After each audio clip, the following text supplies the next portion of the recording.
श्री कृष्ण कहते हैं सब कुछ यहीं रह जाना है।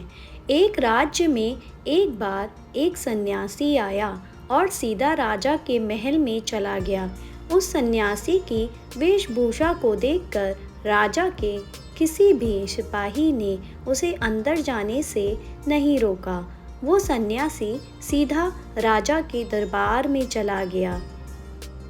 सन्यासी को अपने सामने खड़ा देख राजा ने उनसे पूछा, आप कौन हैं और क्या चाहते हैं? सन्यासी बोला, मैं एक आध्यात्मिक गुरु हूँ और प्रवचन देने के लिए दूसरे राज्य जा रहा था, लेकिन अब दिन ढलने को आया है तो मैं आज रात आपके महल में ही रुकूंगा। रात बिताने के लिए बस मैं थोड़ी जगह चाहता हूँ। सन्यासी की बात सुनकर राजा बोला, ये एक राजा का महल है, कोई विश्राम स्थल नहीं जो आप यहाँ रात में रुकना चाहते हैं। आप बाहर जाइए, वहाँ रहने की आपको कोई ना कोई जगह मिल जाएगी।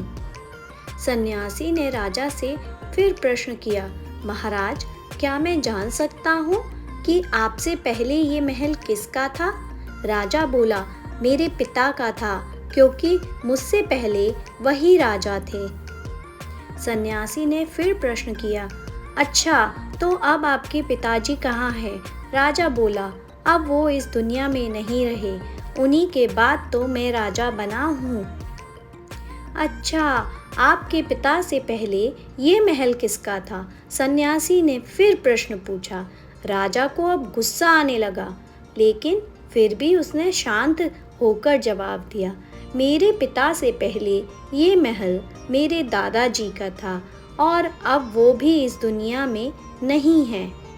अब सन्यासी बोला, ये जगह जो ना कल तुम्हारी थी और ना ही तुम्हारे जाने के बाद ये किसी और की होगी। इस संसार में लोग कुछ ही समय रह पाते हैं और फिर चले जाते हैं। जहाँ हम अपना समय बिताते हैं वही हमारा विश्राम स्थल है। ना तुम इसे अपने साथ लेकर जा पाओगे और ना ही कोई और। बताओ, ये महल एक विश्राम स्थल नहीं है तो और क्या है? राजा उनकी बात समझ गया और हाथ जोड़कर माफ़ी मांगने लगा। उसने सन्यासी को रुकने को जगह दे दी। दोस्तों, ये बात तो हम सभी जानते हैं कि इस संसार से हम कुछ भी लेकर नहीं जा सकते।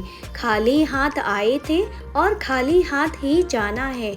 जब तक इस संसार में आप हैं तो मैं या मेरा इस चक्कर में ना पड़े। जिंदगी में धन, लोभ, लालच के पीछे ना भागे। भागना है तो खुशियों के पीछे भागे। ज़िंदगी का मज़ा बहुत पैसों में या फिर बड़ी बड़ी गाड़ी में नहीं है। ज़िंदगी का मज़ा खुश रहने में है। और ये आप जब समझ जाएंगे तो आपके पास चाहे धन हो या ना हो, आप जब खुश रहना जानते हैं तो आपको इन सब चीज़ों से कोई भी फ़र्क नहीं पड़ेगा। जय श्री कृष्णा।